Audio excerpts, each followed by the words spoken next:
wake me up to another good morning, time to go. Are you ready to explore God's wild and wonderful world? Welcome to the Nat Theo podcast. I'm your host, Erin Lynham. I'm a certified master naturalist, Bible teacher, and author, and I am so excited to dive into God's written word, the Bible, and his created world with you.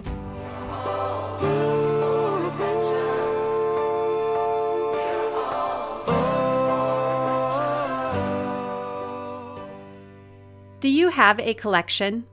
What are some things that you have enjoyed collecting?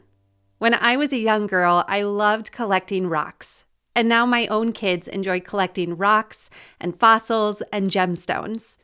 In fact, they have an entire geology museum. They started this by simply finding and collecting things that they found interesting.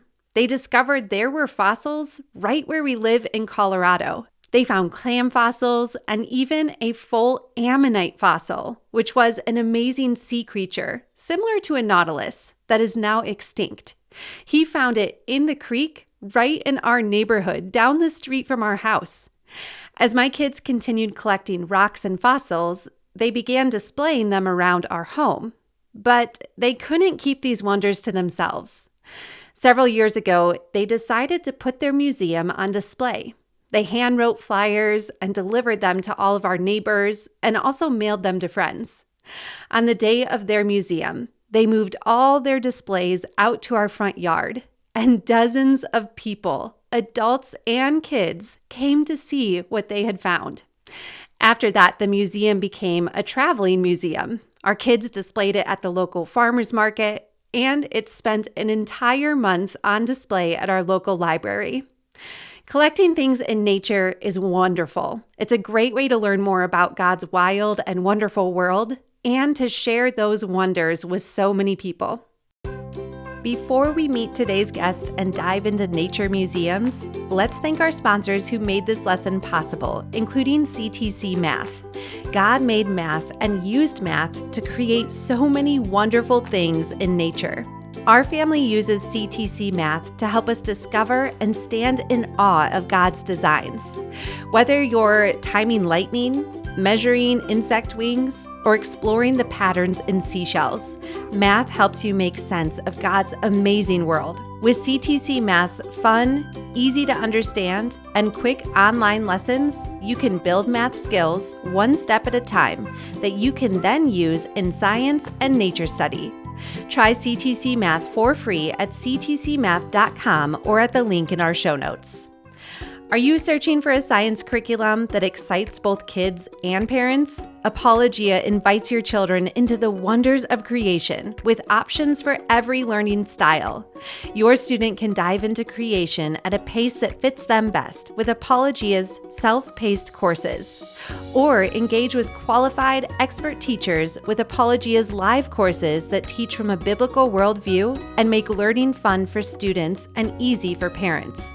Or explore Apologia's award-winning science curriculum for grades K to 12. My kids remember what they learn, all while their faith is being nurtured as they discover God's designs in creation with Apologia. Explore self-paced courses, live classes, and award-winning curriculum at apologia.com or at the link in our show notes. Today, we are meeting a gentleman who, like my kids, grew up collecting rocks and fossils. That love for God's geology, it grew into a career. And now, David Rives not only runs an amazing ministry sharing about God's creation, but also has an amazing museum full of God's wonders. David has worked out in the field, out in nature, working in the sciences of astronomy, paleontology, and archaeology. David's ministry recently opened the Wonder Center and Science Museum, which we will hear all about today. I am so excited to introduce you to David so that you also can be inspired in your nature collection and learn how to begin a museum.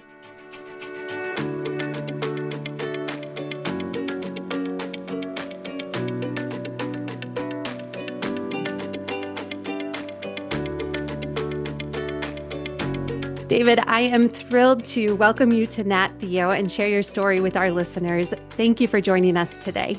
Thanks for having me, Erin. Well, I so enjoyed listening to an episode on your podcast. I've enjoyed many of them on changing the narrative. But there was an episode, 84, where you specifically shared about collecting rocks and fossils as a young boy. Can you share that story with our listeners? Yeah, absolutely. That's how I began to see this passion unfold because it's about 7 or 8 years old and had just moved to Middle Tennessee, a little bit south of Nashville. And, I'm like any boy, I'm curious. I'm looking in my backyard. I'm kind of picking up some rocks and oh, this is a really colorful rock. And I picked up a rock and I said, wait a second, this is not a rock. This has got to be a fossil. I mean, it looks exactly like a seashell. And so I said, wow, this is incredible, like a seashell in the middle of Tennessee, and there's no water anywhere nearby. Maybe it came from, the biblical flood, or I don't know what happened with this. So I walk a little bit further, and I'm poking around on the hillside, and I pull out another rock. And this one, it's not a seashell, but it's definitely some type of a fossil. I could not figure it out, Erin, so I said, okay, I guess I need to get some type of an identification guide. Does such a thing even exist? So I went to the bookstore and got a fossil identification guide for kids. Now, started flipping through this book and comparing it to the fossil that I had just picked up. And all of a sudden I ran across it. There it was. It was called a crinoid. They look almost like a coin with a little hole in the middle of it. But it's not money. No, this is a deep sea animal called a crinoid. And those little circular discs are like the columns of this animal that goes up, and then it kind of ends in these tentacles that float around in the water. And it has this bulb on the bottom of it that's weighted, and it attaches itself to the seafloor. And this little animal is so incredible. And I'm like, what? A deep sea animal in my backyard here in Tennessee? What in the world is going on? I mean, maybe this is actually evidence that this entire area was covered in water. Maybe the flood that the Bible talks about is true, and this is actual evidence of it. Well, the more I searched, the more I found. There were fossilized corals in my backyard and all bivalves, all sorts of just amazing and strange things that I'd never seen before. And at 8 years old, I'm picking these things up. But that fossil identification guide that I picked up at the bookstore, along with identifying the fossils and telling me what they are, well, it also had an agenda baked into it, because along with the descriptions of what these animals and seashells and all of these things were, it wrote out to the side, and all of this is the result of billions of years of chance, mutations, and evolution. And it gave this entire narrative as a children's fossil identification guide being pushed on me. And I was like, but this doesn't make any sense. I think we instinctively know, Erin, that if you see a fossil, it actually takes special conditions to make that fossil. If a deer dies on the side of the road, right, and we drive past that, and we see the carcass of this deer, well, within a day or two, all of a sudden, there are vultures, and they're picking away the skin, getting the meat off of it. Within sometimes hours, there are ants and worms and all of these different things that are breaking it all down. And then once all of the flesh gets broken down, well, then within days or weeks, all of a sudden, the vultures have picked up pieces of bones, and they've moved it so that they can pick the rest of the meat off. And here's the deal, Erin. I mean, bones don't just stand there on the side of the road waiting to be buried by inches or feet of dirt and mud so that they can then be preserved and turned into fossils. That's not the way it works. You have to bury something quickly in order for it to become a fossil. And I'm finding dozens of fossils in my backyard. So, Erin, here's what I did. I'm like, okay, I found too many fossils. And I'm going to have to stick these things in a fishing tackle box and organize them by type. And I can maybe print some little labels out on them and all of that. Well, that fishing tackle box, it was maybe like a 1 foot by 1 foot by 6 inch. And pretty soon, I had filled up the fishing tackle box. So now I'm like, what am I going to do now? I'm still finding more rocks and fossils in my backyard right here. And now my friends are starting to give me their rocks and fossils, and they're like, what is this, David? Can you tell us more about it? So I'm looking around and I'm like, I need a bigger box. And at 8 or 9 years old, I drag this big, tough box that goes into the back of a pickup truck. And I drag it into the house. I start putting the fishing tackle box as well as other organizers in there. And I start building my own miniature museum at around 9 years old. But Aaron, we can talk about it in a few minutes. It would grow to be the largest science museum in Tennessee, not that many years down the road. So that little dream that started at 8 years old, it turned into reality in a few short years. I love everything about that. And I'm so excited to hear more and share about the museum.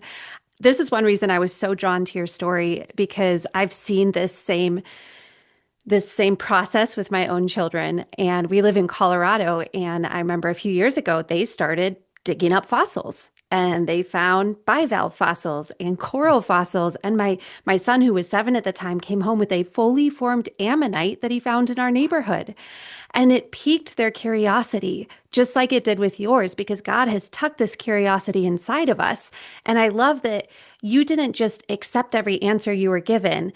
Instead, even at that young age, you thought, wait, this doesn't make sense. And one thing we talk about so often on Nat Theo is that things are not always what they seem. And in this case, things are not always what people tell us they are. And so we have to be willing to go through that hard work to get to the truth. And I love that that's what you did. And it was all led by picking up a rock that you thought, that's interesting. And Aaron, we have to remember this, that scientists will tell us a lot of things. Scientists are studying the world around us and they're trying to interpret it, but scientists are fallible. They can be wrong about things.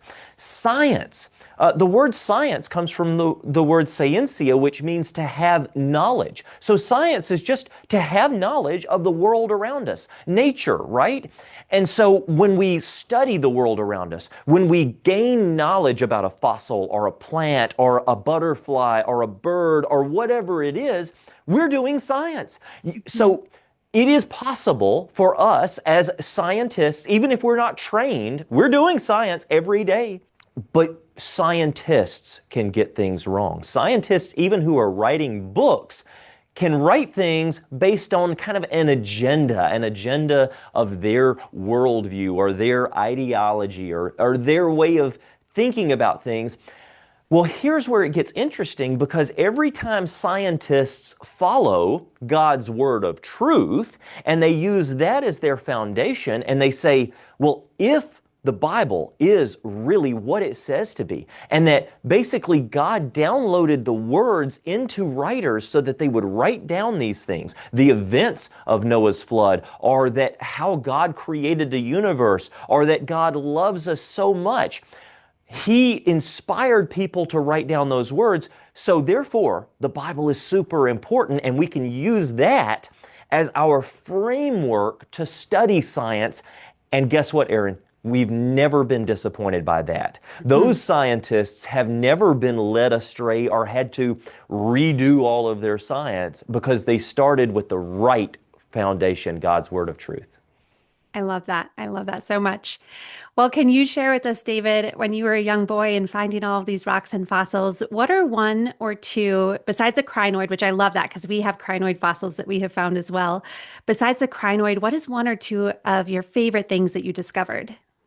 Well, I would say that came a few years later as my ministry progressed, as these opportunities to share these things with other people progressed. I got an invitation to speak, to give a presentation at a dinosaur dig. And out there in Colorado, you guys have tons of dinosaurs. Yes. In places like Montana, you've got tons of Buried dinosaurs. dinosaurs, to be sure. That's right.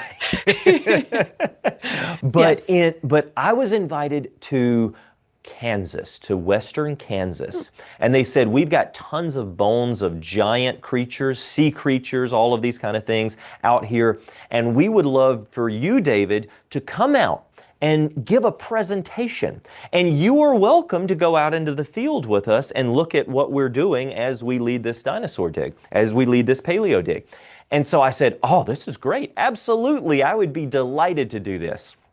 So I go out to far western Kansas. Everybody thinks of Kansas as flat and almost featureless. But out in the middle of western Kansas, all of a sudden, these badlands start to appear. These big cliff faces that you can see down into in these canyons. And you start to climb down into the canyons. So I went out there and I spoke. And then they were like, well, do you want to come out into the field with us? And I said, sure.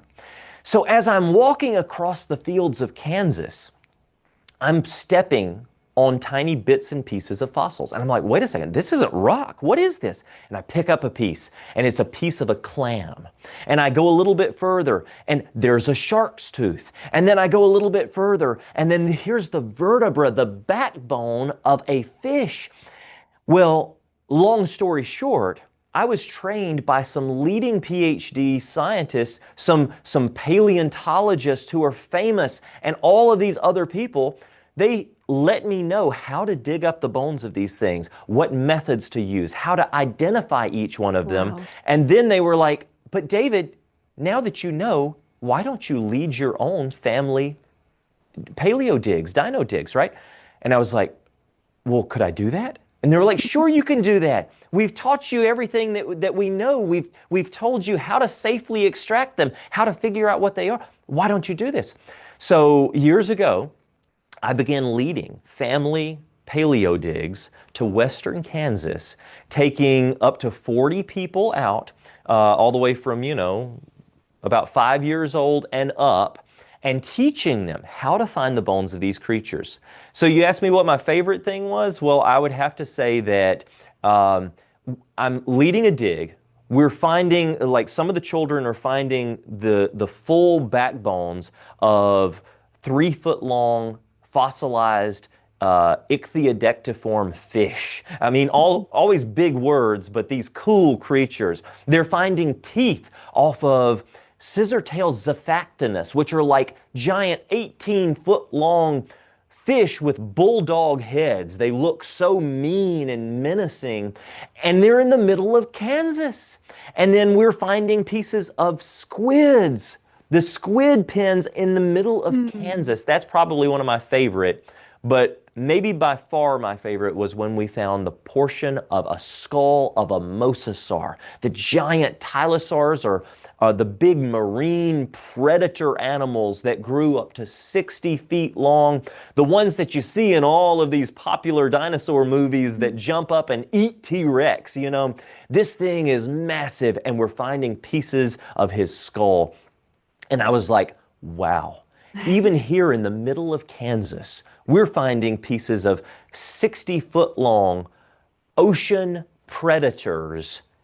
And the ocean is thousands of miles in any direction. Surely this is evidence of God's, not just God's creation with these animals and the nature that we see all around us, but also that the history that we find in the Bible is really correct.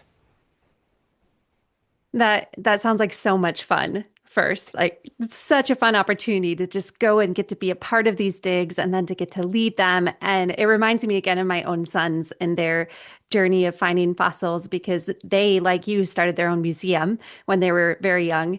And during the second neighborhood museum they did, they added a guided excavation tour, and they would take everyone out every hour on the hour to the field next to our home.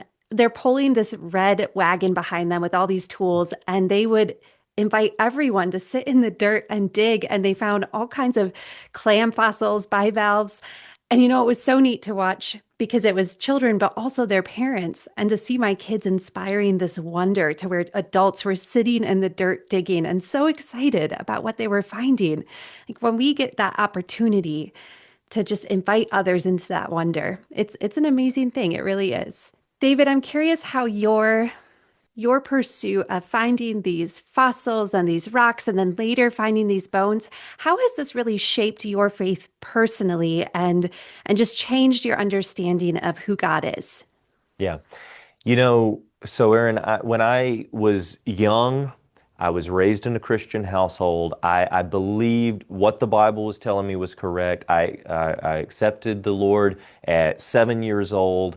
I'd always been passionate about history, but I didn't really understand how it all connected. And so those first fossil finds were the first step, but it was only the first step because when I was 16, I didn't really know what I wanted to do with my life. But I did know that I was very passionate about science and fossils and astronomy, and I loved looking through telescopes. And at 16 years old, I said, what if I could connect a camera to the back of a telescope? And what if I could take a picture of a galaxy or a nebula in space? Wouldn't that be cool? And so I connected a camera to the back of a telescope. I waited for the perfect clear night. I had to get the focus just right. You have to take long exposure photography. So if the telescope gets bumped or moves ever so slightly, it ruins the entire shot. It took weeks and weeks to try to get this Wow. right. And finally, I got a picture of the Great Orion Nebula, which is Wow. a cloud up in the constellation Orion that has blues and purples and reds, and it has Mm. four stars that are super bright in the shape of a trapezoid. It's called the trapezium, and they're so bright that they illuminate all of those colors in that nebula. And I took the picture for myself, and my jaw hit the floor at 16 years old, and I'm like, oh, it's real. I've seen these pictures in magazines, but I didn't know that any normal person could ever take a picture like that. And it's not only real, but it's beautiful. It's colorful. It looks so designed. It's almost like the heavens declare the glory of God. Mhm. And that verse in Psalm 19 inspired me. So over the next few weeks, I said, as I'm taking more pictures of different galaxies and planets and nebula and all of that, wait a second. Isn't this kind of selfish? Why am I just doing this for myself? Why am I not sharing this with others? Couldn't I use this as a ministry opportunity to tell people just how beautiful nature is, how beautiful God's creation is, and how it's pointing us back to a Christian message, a message of hope that you are also beautiful, that you are designed with a purpose, that you're not an accident of the cosmos, but instead wonderfully made in God's image. And so at 18, my brother and I, we formed a ministry, and I began speaking in every little spot that would have me, churches and conferences and science exhibits, and it opened up these doors as it was strengthening my faith, because everything I was finding in nature was pointing me back to a biblical principle, whether it was Mm. that fossil or whether Yes. it was a hummingbird flying by or Yep. whether it was a picture of a galaxy in space. It was bolstering my faith. And I was like, God is awesome. That's so good. And I love that it started with that experience with the nebulon and taking that photo because I know that our listeners, so many of them have those stories of something just so special, a memory in nature. Years ago, when we got to witness the total eclipse from Newport, Oregon. And I remember our kids were still so young, and we go out onto this sandy hill. It was about 10 a.m. And so, it's morning time, and we're at the ocean, and the seagulls are making all kinds of, they're just flying around doing their thing. And we're enjoying breakfast. And then the eclipse starts. And soon everything is getting darker around us in the middle of the morning, and it gets cold. And the fog, which had been moving out from the bay, it reverses direction and moves back in. And the seagulls go crazy, making all this racket. And the sea lions are just making all this noise down on the docks. They're going crazy. And then it's dark and the sun disappears and we can see stars in the sky at 10 a.m. I think it was about 10:30 at that point. And I remember my second son, I believe he was 4 or 5 at the time. We're all speechless. And he just says, wow, how does God do that? That awe where we realize it's all like It's him. He is behind all of this wonder. I love that that is just what spearheaded the work that you're doing. And I know, like going back to your boyhood, collecting fossils and rocks, and then in your museum as a boy, that tackle box and then that larger box has led to now the Wonder Center and Science Museum. Can you tell our listeners about your museum? Yeah, the Wonder Center and Science Museum is in Dixon, Tennessee. We're about 35 minutes west of downtown Nashville. And we just opened about a year and a half ago. It started again with that tiny collection. It grew and then it grew and then it grew. And then all of a sudden, friends of mine, colleagues, people that I had spoken with at conferences who were experts in their fields, they began adding to that collection. And pretty soon, I was like, well, this is possible. We could actually do something really spectacular here. So we opened up the Wonder Center and Science Museum. It is a family vacation experience. Families are coming in from all over, from California, from Texas, from Florida. They're being greeted with a 55-foot long Camarasaurus, a long-necked sauropod dinosaur That's a as they great walk greeting. in. And then after they get their tickets, they walk through halls of paleontology and fossils and dinosaurs and walk through halls dedicated to the wonders of astronomy, touch rocks that fell from space, touch actual dinosaur bones, see gloves that went to the moon. They will walk through and they will do hands-on experiments where they will learn engineering with gears and the Bernoulli principle, how we make airplane wings fly.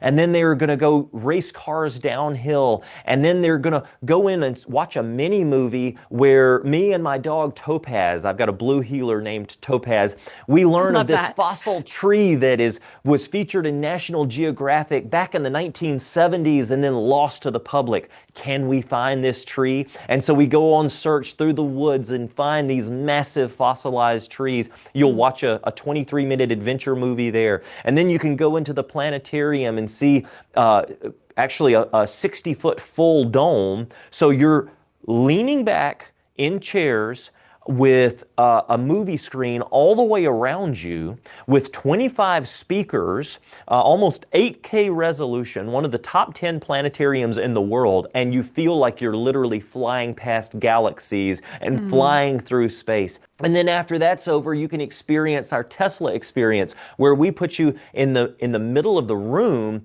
with 1 million volts of electricity, lightning bolts coming towards you. Oh, wow. And I could just go on and on and on and on with all of the different experiences in this museum, and it's all come together in such a short period of time. But the Wonder Center is the largest science museum in the world that upholds those biblical values, that you can learn about science, and at the same time, you're learning that we have an incredible God that designed every plant, every animal, every blade of grass, and you very, very carefully and for a purpose. I love that this whole experience that you and your team have created really stems from those childhood experiences. And I know that that will encourage our listeners as they are starting or building their own collections and going out and exploring God's world, just seeing, whether they share it with a few people in their neighborhood or a few classmates, or whether it becomes a full-blown museum someday, that we get to find God's wonders and then enjoy just the delight of sharing them with so many people. Absolutely. Well, David, I will be sure to link in the show notes so our listeners can easily find your website and your podcast and the Creation Club magazine and, of course, the Wonder Center and Science Museum. Thank you so much for joining us today. Thanks for having me, Erin.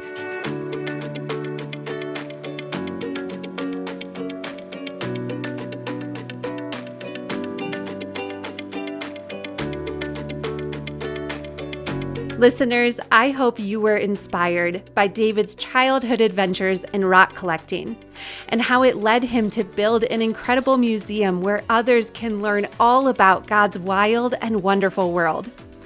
God can use your interest in nature to inspire others. Why not pray and ask Him to guide you into whatever work He has for you, and to be training you right now for that work as you follow your God-given curiosity and learning about His creation? You know, whether you run a museum, work in a business or restaurant or store, or any other kind of work you do, you can always enjoy adventuring in God's creation and inviting others into the wonder. Make sure to click over in our show notes to explore David Rives' ministry, including the Creation Club magazine, podcasts, and the Wonders Center and Science Museum. If you enjoyed this conversation, please take a moment to send it to a friend and subscribe, rate, and review Nat Theo wherever you listen. Until next time, keep exploring God's wild and wonderful world. We are all loved.